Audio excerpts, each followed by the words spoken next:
Siran thayyiban mubarakan fih kama yuhibbu rabbuna wa yardo. Wa asyhadu an la ilaha illallah wahdahu la syarikalah wa asyhadu anna Muhammadan abduhu rasuluhu la nabiyya ba'du amma ba'du. Raditu billahi rabba wa bil islami dina wa bi Muhammad nabiyya wa rasulah. Segala puja dan puji kita panjatkan kepada Allah Subhanahu wa taala, Rabb semesta alam yang memberikan kepada kita banyak sekali nikmat. Nikmat Islam, nikmat iman, nikmat sehat walafiat, dan nikmat pada hari ini kita kembali melanjutkan pembahasan kita dari menjelaskan secara ringkas tafsir ayat-ayat ya ayyuhallazina amanu, seruan Allah Subhanahu wa taala kepada orang-orang yang beriman. Dan pertemuan kita di kesempatan hari ini masuk kepada seruan yang kelima. Seruan yang kelima yang terdapat pada surat Al-Baqarah ayat ke-183, yang insyaallah ta'ala sebagian besar di antara kita hafal ayat ini. Allah Subhanahu wa taala berfirman, ya ayyuhallazina amanu kutiba alaikumusiyam kama kutiba alal ladzina min qablikum la'allakum tattaqun.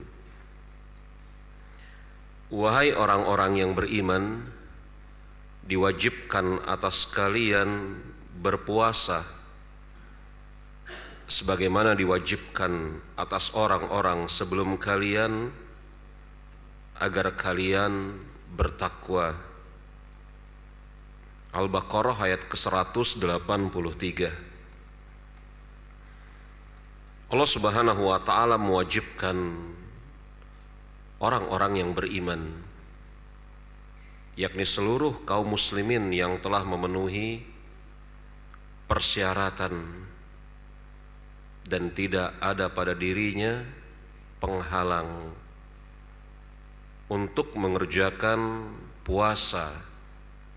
Yang dimaksud puasa di dalam ayat ini adalah puasa Ramadan. Allah Subhanahu wa taala memerintahkan kepada orang-orang yang beriman, kaum muslimin. Ini harus saya berikan penegasan karena sudah beberapa kali saya sampaikan bahwasanya apabila kata iman penyebutannya dipisah dengan kata Islam, maka kedua kata tersebut saling mewakili. Tetapi apabila disebutkan kata iman dan dibarengi dengan kata Islam, maka iman mewakili amal-amal batin, amal-amal yang ada di dalam hati, sedangkan Islam mewakili amal-amal anggota badan. Wahai orang-orang yang beriman, yakni wahai seluruh kaum muslimin, diwajibkan atas kalian berpuasa. Lafadz kutiba di dalam ayat ini artinya diwajibkan, qada,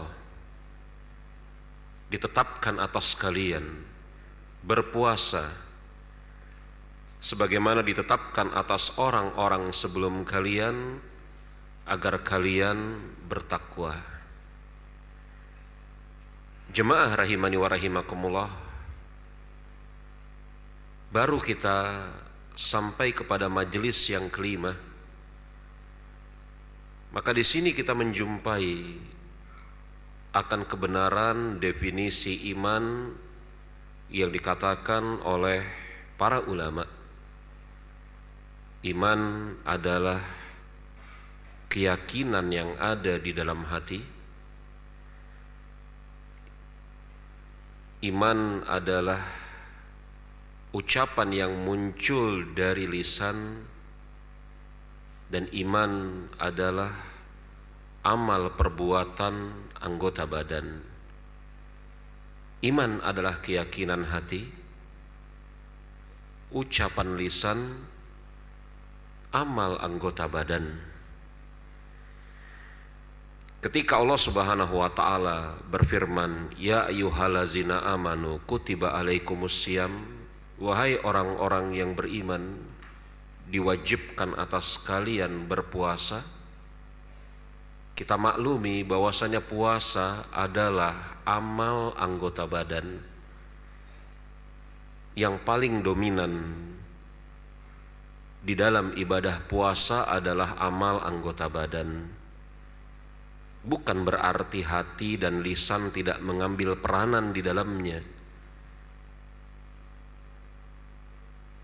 Ketika dikatakan iman adalah ucapan lisan, bukankah pada penjelasan yang pertama, majelis kita yang pertama, Allah Subhanahu wa taala menyeru orang-orang yang beriman untuk tidak mengatakan ro'ina. Ini menunjukkan bahwasanya iman adalah ucapan, iman adalah perbuatan, iman adalah keyakinan di dalam hati yang bisa bertambah dengan ketaatan dan berkurang dengan kemaksiatan. Sebagaimana iman, kata Rasulullah Shallallahu Alaihi Wasallam, bercabang-cabang. Al-iman bid'un wasittuna syu'bah. Iman itu ada 70 lebih cabang. Maaf, iman itu ada 60 lebih cabang. Iman bercabang-cabang. Yang paling tingginya ucapan la ilaha illallah, paling rendahnya menyingkirkan gangguan dari jalan, dan rasa malu termaksud iman. Maka baru kita sampai ke majelis yang kelima, kita menjumpai bahwasanya ada cabang iman yang hukumnya wajib. Semisal mengerjakan puasa Ramadan, ada cabang iman yang hukumnya sunnat, tidak wajib. Ini adalah kesempurnaan dari agama Islam. Jemaah rahimani wa rahimakumullah, puasa telah disyariatkan oleh Allah Subhanahu wa taala kepada seluruh umat manusia. Makanya Allah Subhanahu wa taala berfirman, "Kama kutiba alal ladzina min qablikum." Akan tetapi puasa yang Allah Subhanahu wa taala syariatkan kepada seluruh umat manusia berbeda bentuk dan sifatnya antara satu kaum dengan kaum yang lain. Ada yang Allah Subhanahu wa taala perintahkan berpuasa sehari semalam. Ada yang Allah Subhanahu wa taala perintahkan kepada suatu kaum berpuasa pada hari-hari tertentu. Akan tetapi kaum muslimin Allah Subhanahu wa taala perintahkan berpuasa, yakni wajibkan berpuasa semenjak terbit fajar hingga tenggelam matahari. Itu pun tidak sepanjang tahun, pada bulan Ramadan. Yang menakjubkannya, Allah Subhanahu wa taala wajibkan puasa Ramadan itu di bulan Sya'ban, tahun kedua Hijriah. Ulama berbeda pendapat tanggal berapanya. Ada yang mengatakan tanggal 12, ada yang mengatakan tanggal 14, ada yang mengatakan tanggal 17, dan ada juga yang mengatakan selain tanggal-tanggal tersebut. Bulan Ramadan setelahnya tidak lebih dari setengah bulan akan dijumpai oleh generasi pertama para sahabat. Jadi Allah Subhanahu wa taala wajibkan puasa Ramadan di bulan Sya'ban pertengahannya di tahun kedua Hijriah, tidak lebih dari 15 hari kemudian Rasul dan para sahabat mengerjakan puasa Ramadan. Di bulan Ramadan tersebut pula kita kenal terjadi perang Badar. Kalau kemudian Anda hendak mengetahui apa rahasia para sahabat Rasulullah SAW, secara khusus kaum muslimin generasi awal, Allah Subhanahu wa taala tolong, Allah Subhanahu wa taala menangkan mereka dari musuh-musuh mereka. Allah Subhanahu wa taala bantu mereka. Salah satu sebabnya adalah mereka taat kepada Allah Subhanahu wa taala dan Rasulnya, penuh tunduk secara total. Sami'na wa ata'na. Jemaah rahimani wa rahimakumullah, ini berbanding terbalik dengan sebagian manusia yang ada di akhir zaman ini. Telah mengetahui kewajiban semenjak belasan puluhan tahun yang lalu, tetapi mendatangkan sekian banyak alasan untuk tidak mengerjakannya. Betapa banyak di antara kita yang mengetahui bahwasanya perbuatan ini wajib. Betapa banyak di antara kita yang mengetahui bahwasanya hal tersebut haram. Tetapi entah mengapa kita pengetahuan tersebut yang telah kita ketahui dari belasan puluhan tahun lalu, kita selalu datangkan sekian banyak alasan untuk tidak melakukannya. Ada kurang pada diri kita terhadap sami'na wa ata'na. Kita tidak tunduk patuh total kepada Allah Subhanahu wa taala dan Rasulnya, bahkan pada hal-hal yang mendasar. Kewajiban sholat, puasa Ramadan, menunaikan zakat. Pada hal-hal yang mendasar, sebagian kaum muslimin tidak melakukannya. Padahal hal-hal ini mendasar. Lalu seperti itu, bagaimana mungkin Allah Subhanahu wa taala menolong kaum muslimin? Makanya Ibnu Taimiyah ketika kemudian memberikan wejangan kepada pasukannya yang sesaat kemudian akan berperang melawan Tatar Mongol, Ibnu Taimiyah mengatakan, jangan sekali-kali kalian bermaksiat kepada Allah Subhanahu wa taala, yang dengan sebab itu Allah tinggalkan kalian. Karena sesungguhnya musuh-musuh kalian bukanlah orang yang Allah ridhoi. Tetapi ketika kalian melakukan kemaksiatan kepada Rabb kalian, maka sungguh kalian tidak ada bedanya dengan mereka. Tidak lebih dari setengah bulan para sahabat menjumpai bulan Ramadan. Sebulan kemudian setelah diwajibkan puasa Ramadan, para sahabat masuk ke medan kancah peperangan Badar. Allah Subhanahu wa taala tolong bantu mereka. Karena mereka mengetahui, para sahabat mengetahui bahwasanya pertolongan Allah Subhanahu wa taala bersama dengan ketaatan, dan hikmah di balik perbuatan taat sungguh sangat banyak. Para ulama menjelaskan dengan panjang lebar tentang hikmah dari puasa Ramadan, atau hikmah dari kenapa bulan Ramadan Allah Subhanahu wa taala pilih bukan yang lain. hikmah dari kenapa Al-Quran Allah Subhanahu wa Ta'ala turunkan di bulan Ramadan, yang pertama kali Allah turunkan di bulan Ramadan, bukan pada bulan yang lain. Para ulama telah menjelaskan secara panjang lebar. Saya isyaratkan kepada dua buku yang saya pernah melihat terjemahannya.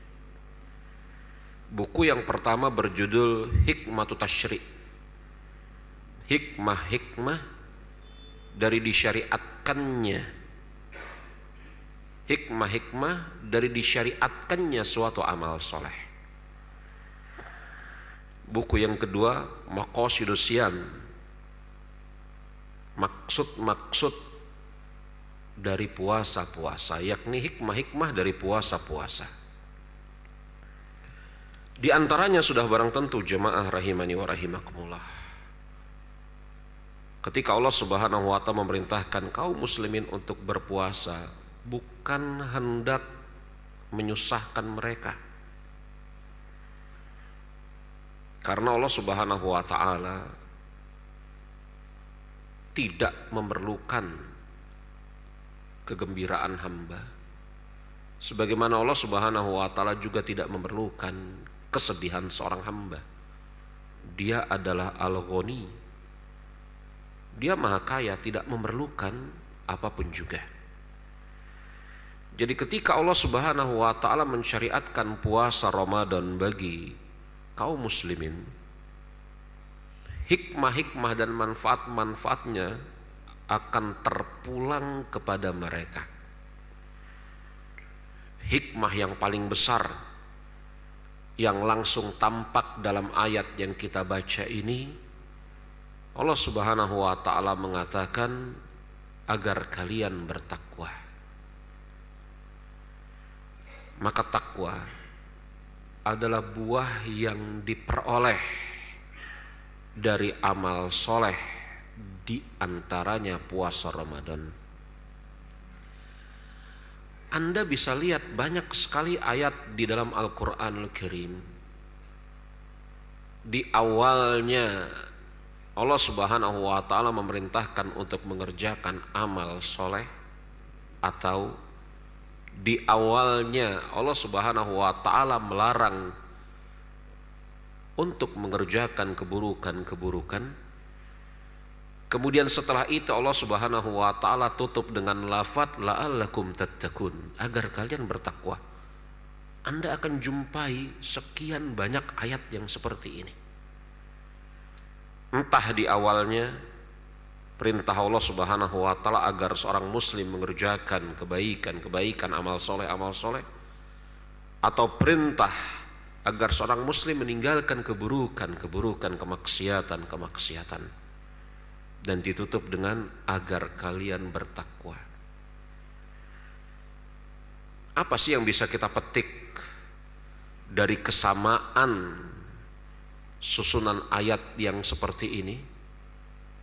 Tidak lain dan tidak bukan bahwasanya takwa itu adalah hasil atau buah dari amal soleh. Takwa adalah hasil atau buah dari meninggalkan kemaksiatan. Maka takwa, sebagaimana tadi dikatakan, sebagai buah,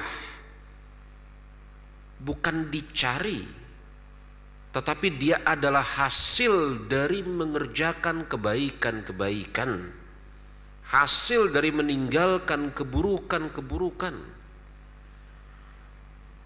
Maka sungguh sangat jauh panggang dari api seseorang mengaku sebagai pribadi yang bertakwa, andai kata dia tidak mengerjakan kebaikan, bahkan mengerjakan keburukan. Sungguh sangat tidak mungkin seseorang sampai kepada derajat bertakwa muttaqin kalau dia tidak melakukan kebaikan, tidak meninggalkan keburukan. Karena takwa adalah buah, adalah hasil, bukan sesuatu yang dilakukan atau dicari di awal. Seseorang yang berpuasa di bulan Ramadan dengan bersungguh-sungguh memenuhi syarat, meninggalkan larangan-larangan yang ada di dalam puasa Ramadan, mengerjakan kebaikan-kebaikan yang bersifat wajib atau sunnat di bulan Ramadan, ikhlas karena Allah dan seterusnya, maka niscaya dia akan sampai kepada derajat takwa. Sekali lagi, takwa bukan sesuatu yang dicari di awal, dia adalah hasil buah. Maka buah terbesar dari puasa Ramadan, hikmah terbesar dari puasa Ramadan, faidah terbesar dari puasa Ramadan adalah menjadikan seorang hamba sampai kepada derajat takwa. Ini yang langsung bisa kita lihat di dalam ayat ini. La'allakum tattaqun, agar kalian bertakwa. Lafaz la'alla yang kalau diartikan dalam bahasa kita agar, maka kalau lafaz la'alla agar tersebut munculnya dari manusia, maka dia masih mengandung kemungkinan. Tetapi kalau lafaz la'alla yang diartikan agar, kalau itu munculnya dari Allah Subhanahu wa taala, maka dia tidak mengandung kemungkinan tetapi kepastian. Jadi kalau mau kita terjemahkan ucapan yang barusan saya sampaikan, membedakan la'alla ini, kalau muncul dari ucapan manusia artinya agar yang mengandung kemungkinan. Kalau la'alla ini munculnya dari Allah Subhanahu wa taala yang artinya agar tetapi pasti, ini diucapkan oleh Imam As-Suyuti dalam kitab beliau Al-Itqan fi Ulumil Quran.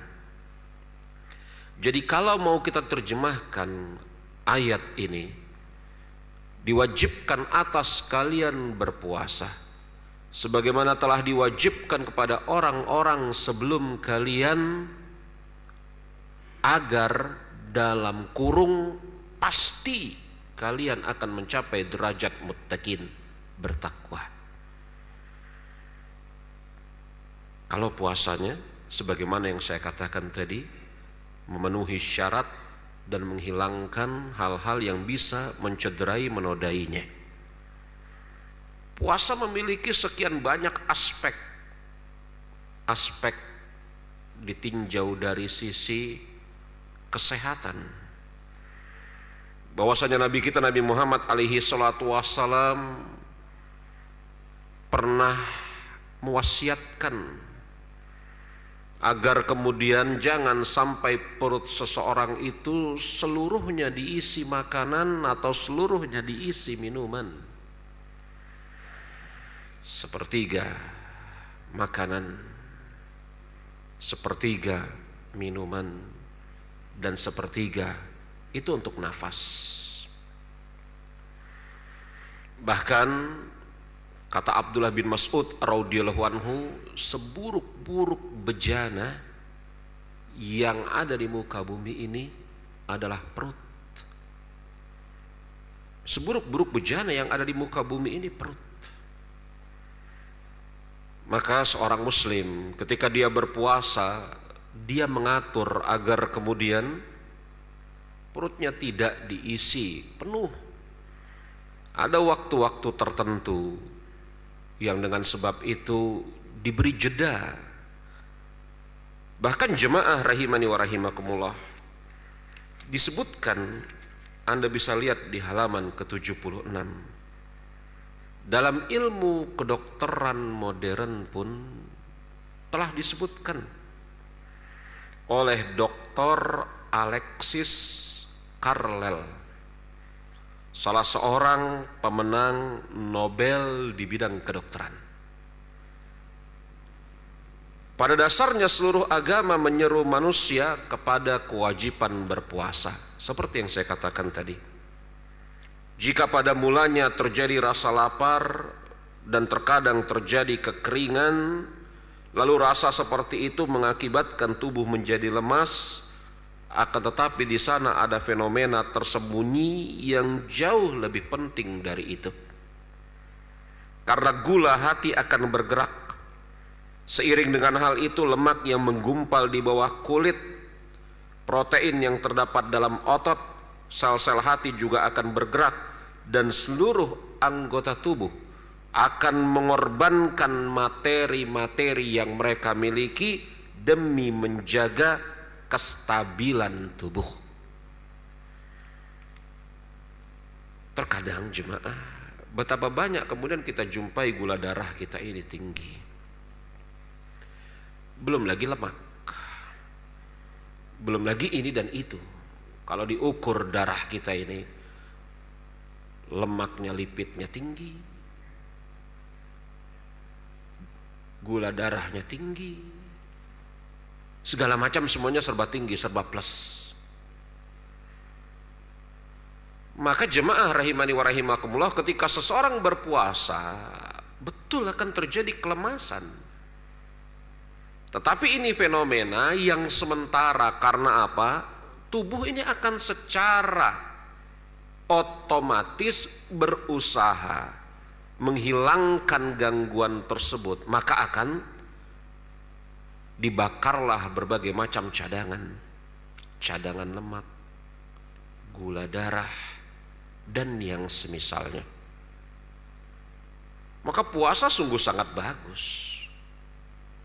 Belum lagi puasa memiliki faidah yang sangat besar bagi seorang hamba secara umum, apalagi anak muda secara khusus, agar mereka kemudian bisa mengontrol nafsu syahwatnya.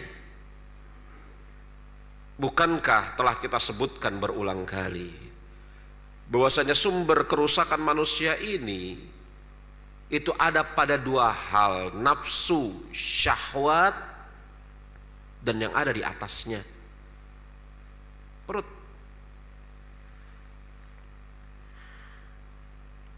Adapun di dalam masalah nafsu syahwat, maka Rasulullah SAW pernah mengatakan kepada para pemuda, sebagaimana Anda bisa lihat di halaman yang ke-77, ya masyarakat syabab, man istata'a minkum ba'a falyatazawwaj. Wahai para pemuda, jika kalian telah mampu menikah, maka menikahlah. Fa in lam yastati fabisyam. Apabila enggak sanggup, belum sanggup untuk menikah, karena mungkin belum ketemu jodohnya, atau mungkin belum memiliki bekal untuk mengarungi kehidupan rumah tangga, maka hendaklah kalian berpuasa. Fa innaha lahu wija. Karena puasa itu al-wija. Para ulama mengatakan yang maksud wija di sana adalah benteng pertahanan yang bisa menjaga seseorang dari terjatuh kepada syahwat yang tercela. Bagaimana Rasulullah SAW memerintahkan kepada para pemuda yang sudah barang tentu secara umum nafsu syahwatnya tinggi, diperintahkan oleh Rasul untuk berpuasa, agar dengan sebab puasa tersebut akan bisa menekan nafsu syahwat. Belum lagi kemudian jemaah rahimani wa rahimakumullah, ditinjau dari segi kepedulian dan empati sosial, puasa memiliki peran yang sangat penting. Maka jemaah rahimani wa rahimakumullah, Anda bisa lihat di halaman yang ke-70, para nabi, para rasul, mereka berpuasa. Sebagaimana yang saya katakan tadi, syariat puasa telah dikenal semenjak zaman sebelum Rasulullah SAW. Di antara seorang nabi yang berpuasa adalah Nabi Yusuf alaihissalam. Dia adalah seorang hamba Allah, nabi dan rasul yang berpuasa. Ketika kemudian dia ditanya, Nabi Yusuf alaihissalam, ketika dia ditanya tentang apa alasannya engkau berpuasa, Nabiullah Yusuf, padahal engkau adalah nabi dan rasul, orang yang disayang oleh Allah Subhanahu wa taala. Padahal engkau adalah seorang nabi dan rasul, orang yang disayang oleh Allah Subhanahu wa taala. Maka Nabi Yusuf alaihissalam mengatakan, saya khawatir hidup dalam keadaan senantiasa kenyang sehingga saya melupakan rasa lapar yang diderita oleh orang-orang yang berkekurangan. Agama mana yang seperti ini, jemaah? Agama mana yang seperti agama Islam? Agama yang diwarisi dari zaman Nabi Adam alaihissalam dan ditutup dengan Nabi kita Muhammad alaihi salatu wassalam. Kenapa engkau berpuasa? Maksud dibalik pertanyaan ini, engkau kan seorang nabi dan rasul, kesayangan Allah Subhanahu wa taala. Buat apa lagi berpuasa? Aku khawatir apabila aku dalam keadaan selalu kenyang, yang dengan sebab itu aku melupakan rasa lapar yang sering menderita orang-orang yang kelaparan. Ucapan Nabi Yusuf alaihissalam ini dibawakan oleh Imam Abu Nuaim al-Asfahani rahimahullahu ta'ala dalam kitab beliau Hilyatul Auliya. Kemudian jemaah rahimani wa rahimakumullah, ada satu hal yang mungkin akan menjadi pamungkas dari pembahasan kita di kesempatan malam hari ini. Sebenarnya banyak yang bisa kita jabarkan terkait dengan puasa Ramadan. Kita sering mengetahui ada hadis Rasulullah SAW yang beliau bersabda bahwasanya bau mulut orang yang berpuasa itu lebih wangi di sisi Allah Subhanahu wa taala daripada aroma misak kasturi. Hadis ini masyhur dan hadis ini memang sahih. Yang ingin saya sampaikan jemaah rahimani wa rahimakumullah, seorang hamba ketika mengerjakan ketaatan-ketaatan, maka ketaatan-ketaatan yang dia kerjakan tersebut tidak bisa tidak, yakni pasti akan menimbulkan efek pada dirinya. Saya ulangi ucapan saya, seseorang hamba ketika mengerjakan ketaatan-ketaatan, maka pasti akan menimbulkan efek pada dirinya.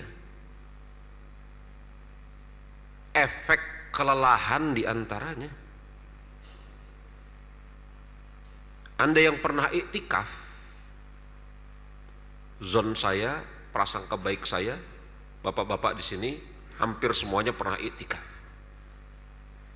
Merasakan betapa lelahnya iktikaf ya. Yang mengerjakan salat malam di bulan Ramadan, apalagi sebagian masjid ada khususnya di 10 hari terakhir bulan Ramadan itu qiyamul lail yang bilangannya mungkin bisa 1 juz, yang berdirinya tidak kurang dari 1,5 jam. Betapa lelahnya. Anda yang pernah haji, apalagi haji reguler, merasakan betapa lelahnya haji reguler, betul? Berjalan dari sini ke sana, belum lagi maktab kita termasuk maktab yang nggak terjauh sih, tetapi lumayan jauh maktab Indonesia ini, karena yang terjauh masih ada. Ya lain masalah kalau Anda haji plus atau reguler. Begitu juga puasa akan menimbulkan efek, tidak bisa tidak, pasti menimbulkan efek pada diri kita. Sebagaimana kemaksiatan juga akan menimbulkan efek. Seseorang yang melakukan kemaksiatan, dia akan membawa pengaruh atas fisiknya. Dia berdiri misalnya mengantri tiket untuk nonton konser 4 jam. Habis dapat tiket, masuk nonton konser 2,5 jam, jingkrak, pulang capek. Ada capek, ada efek yang didapat dengan sebab ketaatan, sebagaimana ada capek, ada efek yang didapat dengan sebab kemaksiatan. Tetapi tahukah Anda jemaah rahimani wa rahimakumullah, efek yang didapat dengan sebab ketaatan, maka itu sangat dicintai oleh Allah Subhanahu wa ta'ala. Mungkin saja kita tidak menyukai bau mulut dengan sebab puasa. Siapa di antara Anda yang menyukai bau mulut Anda ketika puasa? Tetapi itu lebih dicintai di sisi Allah Subhanahu wa ta'ala bahkan dari aroma misik. Contoh yang lain, bukankah Nabi kita Nabi Muhammad alaihi salatu wassalam pernah bersabda di hari Arafah, meriwayatkan ucapan Rabbnya tabaraka wa ta'ala, di mana Allah Subhanahu wa ta'ala mengatakan kepada penghuni langit, itu hamba-hambaku yang sedang ada di Arafah. Jadi Allah Subhanahu wa ta'ala membanggakan orang-orang yang sedang wukuf di Arafah. Kepada penghuni langit, yakni para malaikat, itu hamba-hambaku yang ada di Arafah. Mereka datang dari segenap penjuru dalam keadaan lusuh berdebu, rambutnya acak-acakan, mengangkat tangan memohon ampun kepadaku. Ketahuilah, sesungguhnya seluruh mereka aku ampuni. Apa yang disebutkan oleh Rasul kita di dalam hadis tersebut? Bajunya lusuh berdebu, rambutnya acak-acakan. Kan begitu keadaan seseorang yang wukuf di Arafah. Bukankah telah datang cerita dari sisi Aisyah radhiyallahu anha bahwasanya betis Rasul, telapak kaki Rasul pecah-pecah, betisnya bengkak. Sakit, berdiri, sholat malam, betisnya. Tetapi apa kata Rasulullah SAW? Tidaklah layak aku menjadi hamba yang bersyukur. Tahukah Anda jemaah, menurut satu istilah dari bahasa Arab, Royan, yang dia adalah nama atas satu pintu di surga kelak, yang dikhususkan bagi orang-orang yang rajin berpuasa, itu adalah sigoh mubalaghah atas lafaz roy. Roy itu artinya adalah seseorang yang merasakan sangat kenyang dengan sebab minum sehingga tidak mengalami lagi dahaga selama-lamanya. Jadi mungkin Anda kan pernah merasakan ya, suatu saat haus kemudian minum. Setelah minum lega sekali. Nah, itulah yang namanya roy. Suatu keadaan ketika seseorang minum dan hilang hausnya, sehingga dia merasa puas dengan apa yang barusan saja dia minum. Kata para ulama semisal Imam Al-Izz bin Abdissalam, tahukah Anda, inilah ganjaran atas orang-orang yang menahan makan, menahan minum di bulan Ramadan. Yang dengan sebab itu dia lapar, yang dengan sebab itu dia haus. Maka sebagai gantinya Allah Subhanahu wa ta'ala sediakan satu pintu yang merupakan kebalikan dari rasa haus, yakni hilangnya rasa haus selama-lamanya. Dan pintu tersebut namanya pintu roy, sebagaimana Anda bisa lihat di halaman ke-72 buku kita ini. Jemaah, tidak lebih dari 130 hari lagi kita menjumpai bulan Ramadan. Kalau saya tidak salah, kurang lebih 130 hari lagi. Mungkin kurang dari itu ya. Betul. Maka kita persiapkan dengan sebaik-baiknya. Siapkan dengan bekal ilmu, amal, dan kita memohon kepada Allah Subhanahu wa taala agar Allah Subhanahu wa taala jadikan kita memiliki usia yang panjang sehingga bisa menjumpai bulan Ramadan ini dan menyemarakkannya dengan amal-amal soleh. Kita jeda terlebih dahulu. Sebentar lagi insyaallah taala akan azan Isya. Kita sholat Isya terlebih dahulu. Nanti setelah itu baru kemudian ada sesi tanya jawab insyaallah taala.